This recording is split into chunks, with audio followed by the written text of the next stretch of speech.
right. Well, welcome. My name's Alex. I'm here with Jeff today. I was going to interview him face to face, but we live a decently ways away from each other, so I couldn't do a face to face recording, unfortunately. So we're doing a webcam session for the interview.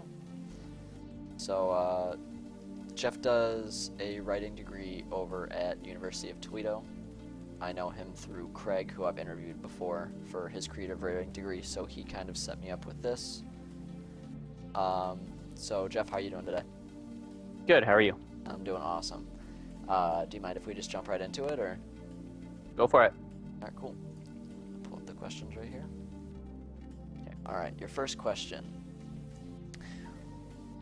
What do you see as the role of visual arts in society today, particularly in your profession? I feel as though visual arts plays a very important role in society, though some people may need a creative vantage point to see it. I personally experience visual arts through many different aspects of my life every day. For example, as a creative writing major, I strive to find a unique angle of view in many areas where others tend to take the common stereotype and accept it. Particularly recently in society, with the growing acceptance of homosexuality, for example, I've personally felt the change take place in people around me. My grandparents, for instance, used to be strongly against homosexuality. Since more and more of my peers have been opening up about their sexuality, my grandparents have become more comfortable with the idea. This kind of ties in with visual arts in the sense that much of the art that's portrayed currently in society is now relevant to the sexuality movement. Visual arts have been a gateway to acceptance and confidence for many in the current uprising generation. Awesome. For the second question, new communications and media technologies have imagery, or make imagery, also like almost instantly available, just like in the blink of an eye pretty much. Do you believe that this is having a positive or a negative influence on the industry? Okay, I definitely feel as though there are pros and cons to having such readily available imaging and sourcing through technology today. Some of the positive impacts of this are the ability to find tons of resources very quickly and the ability to bounce ideas back and forth with a very large community. Some negative impacts of this technology, however, lie in the capability for plagiarism and piracy. Without adding watermarks to your work, it's incredibly easy for someone else to steal your idea or your images. Even with watermarks, some people may go to the extreme to attempt to undo the watermarks for the sake of trying to claim ownership of something that isn't even theirs. Piracy follows these trends similarly, as individuals will share their music, computer programs, and movies and such with others, most of which costs money and is not normally obtainable for free. Overall, I'd say it's a toss-up whether you would want to call this new technology good or bad. I see both sides of that. For the third question, what popular images do you see that are frequently repeated throughout the industry? Alright. In the creative writing industry, namely with online blogging or vlogging websites, everyone has their own account that has an avatar or a profile picture that's linked to their account. A lot of people tend to use a popular image as their avatar instead of an actual picture of themselves. One particular image that I've seen a lot of recently is this little yellow guy with these large glasses. The caption says, "Do I know you?"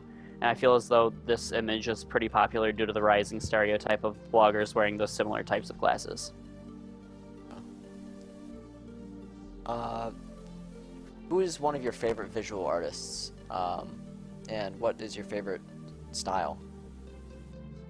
I'm going to go ahead and start from that end of that question and work my way back. My favorite type of visual art is a close running between abstract art and light art. Light art, I would have to say, is probably a little bit more fascinating than abstract art for me right now. The technique for capturing the light art, I feel like, is much more difficult to obtain than the abstract art. It conveys a sense of time-lapse, even though the picture is in a still frame. Abstract art trails closely behind that, though, and I would have to say that's likely because of the color schemes commonly found in abstract art. I don't follow any particular artists, but the pictures shown are from some pretty incredible artists who follow the aliases of Earthling123 for the light art picture, and the abstract picture of the girl I found on a website called Top Walls. I can't recall the actual artist. Alright, that's fine. How does your knowledge of famous artworks influenced your personal creative process? What I've gathered mostly from famous artworks in the past is an idea of the balance between reality and fantasy in visual art. Van Gogh's Starry Night picture, for instance, takes advantage of the color scheme of blue and yellow to form the night sky. The swirls in the sky kind of give it a fantasy feel, while the small town pictured at the bottom gives the picture a sort of flashback to reality. I feel like any effective popular visual artist in today's society will find a good balance between fantasy and reality. Some art may use a fantasy-based color scheme to represent a real hardship that society is facing today, such as cartoon characters standing outside a foreclosed home or reading a bank statement with like $8 on it.